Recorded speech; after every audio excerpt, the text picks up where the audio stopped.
Hi friends, welcome to Lesley's living room. Today I brought two special friends with me. I brought Patches, my llama, and Philipe, my frog. Philipe has long hoppy legs. He's got great big feet. And they both have a story to tell. So I have a llama story, but Philipe has a story all of his own. It even has his own name on it. Isn't that cool?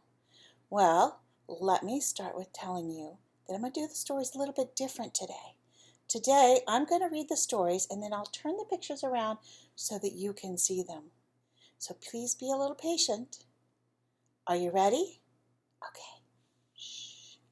First, we're going to put Philipe over here. And we're going to give him Patches to hold up. Philipe, hold Patches in place. Don't let her fall. They're really good friends. So they can listen to the story too. And we're going to start with How to Charm a Llama. And this says with two-way sequences. So you see these sequences can be turned over and the llama's pattern changes. But I'm not going to do that during the book because it's too much for me to do. I don't do it as well as you do. So when I bring the books back to school, maybe you can help me turn the sequence over. All right? So let's start. Are you ready? Okay. Put your listening ears on. Okay. If you want to charm a llama, pretty roses just won't do. The thorns will just alarm her, and they'll make her sneeze. Achoo! She sneezed into a tissue, and I sneezed into my arm. So when you're sneezing or coughing, you need to sneeze into your elbow or a tissue so you don't spread germs. Don't forget, if you need to blow your nose, wipe your nose with a tissue too, not your fingers like I just did. If you want to charm a llama, never take him on a boat. It could all end in disaster, and llama doesn't float. How do you think he's feeling right there? He looks a little scared about being on the water to me. If you want to charm a llama, then forget the chocolate treats. I know somebody who likes them better than llamas do. Big bunches of bananas are the only things she eats. Look at those big bunches of bananas on her head.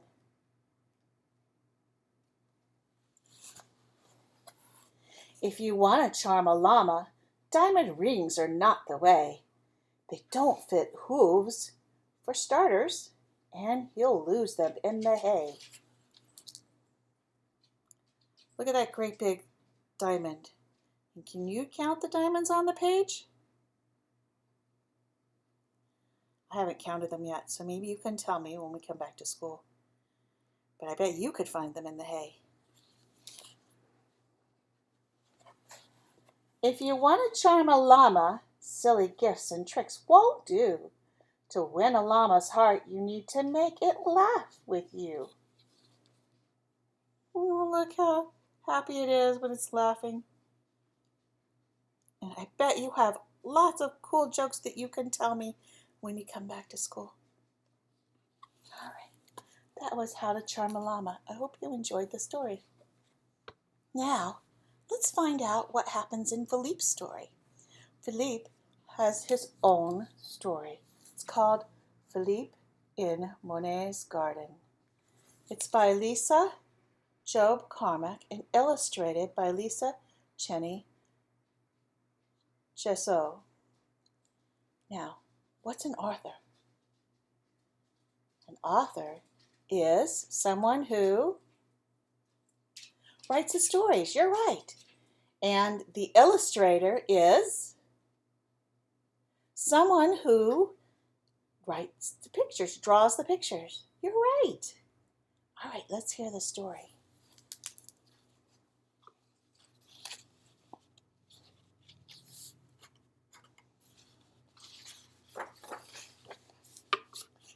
This story begins in a frightful way. frog legs, special of the day. Where are they?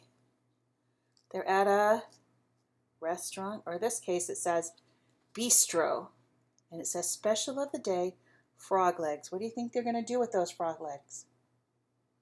Let's find out.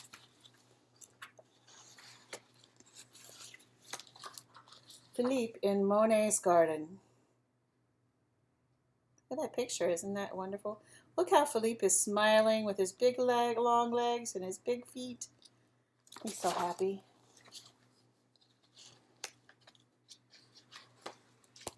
In the city of Paris, as everyone knows, frogs are to be eaten, except for their toes. They're buttered and baked and sometimes fried. The bigger the better is always the guide. In a train wide, away in the French countryside, lived a frog named Philipe with a marvelous stride. He got his name because of his leap, which is the biggest and grandest, just like his feet. Yep, he's got big feet, doesn't he? Philipe liked to play in his pond every day and tried not to mind when his friends were unkind. Are your friends ever unkind to you? I hope you're using your words. Tell them, I don't like it when you're unkind to me. That hurts my feelings.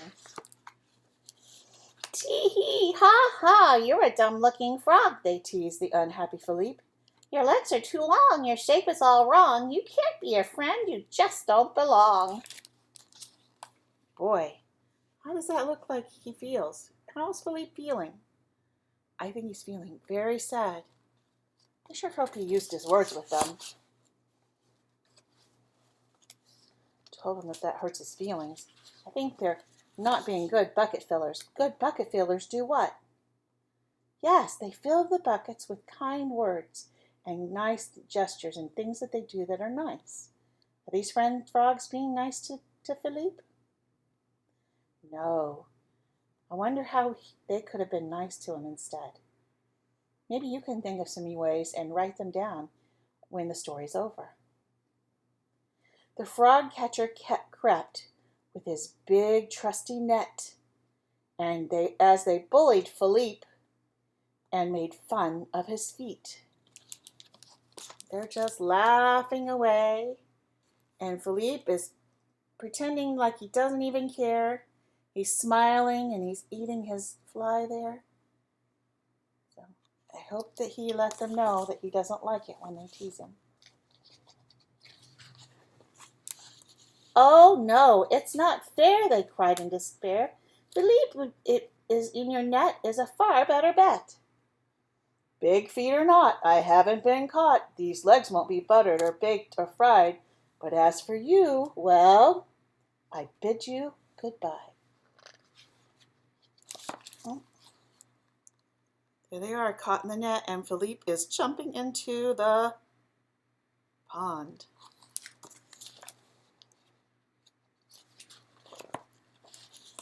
Philipe, Philipe, Philipe, he heard the sheep bleat, and he kept on hopping. There was no time for stopping as he made his escape from his gruesome fate. It says, un, deux, trois. Right here. Just 1, 2, 3 leaps, and he's out of there. Just when Philipe was all out of leap, he came to the gate of the Monet estate, and reading the sign which suited him fine, he begged Monet's pardon and entered the garden. Monet's garden sign says, "No frog hunting."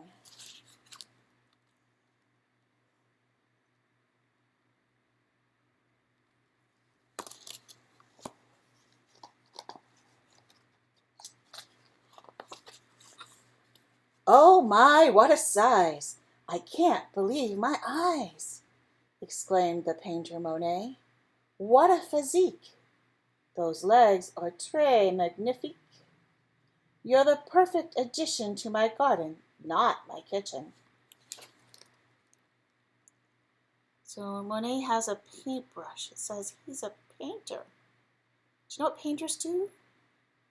They make pictures with paint.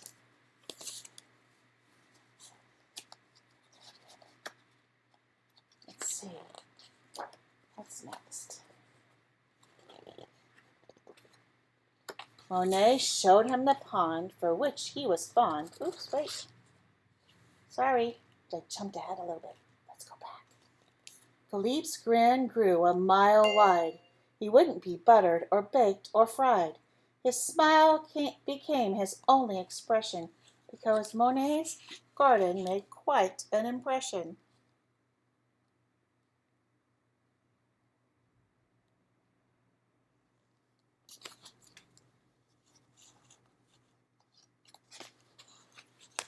Monet showed him the pond for which he was fond, where he painted the light between daybreak and night. As for Philippe, where there were bugs of all kinds, green ones and pink ones, on which he could dine. What does it mean for him to dine? Thinking face. I think it means for him to have something to eat. So Philippe found a home to call his own, and Monet added some green to his painterly scene.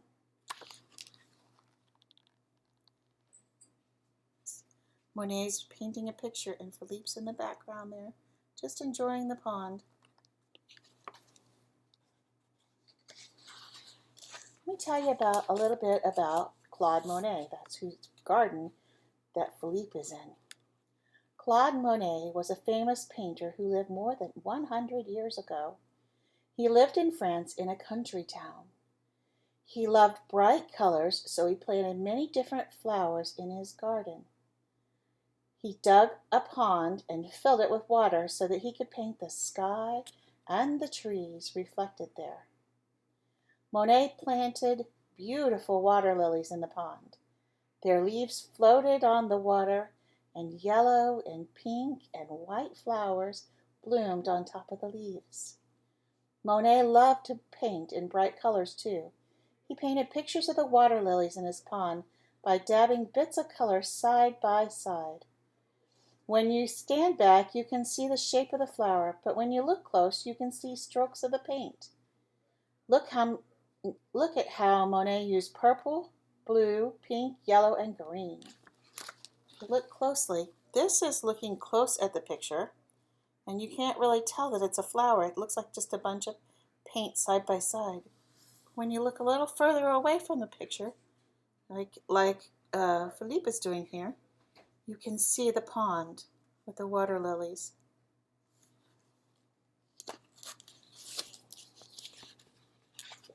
The end. Special of the day now is omelets. Do you know what omelets are made out of? Eggs, not frog legs. I hope you enjoyed today's stories. And remember to wash front, back, in between. It said front, back, in between. And I've been reminded by someone that you should wash your thumb too. So be sure to get that thumb, because when you wash in between these fingers, you miss that thumb. And if you have to cough or sneeze, cough into your elbow or sneeze into your elbow. And if you're not wearing a shirt like I'm not, you might want to wash that elbow once in a while too with soap and water. And if you need to sneeze or cough or sneeze or blow your nose, get a tissue and blow your nose, and then be sure to wash your hands front, back, in between, and get those thumbs too. All right, have a great day. I'll talk to you later. Bye.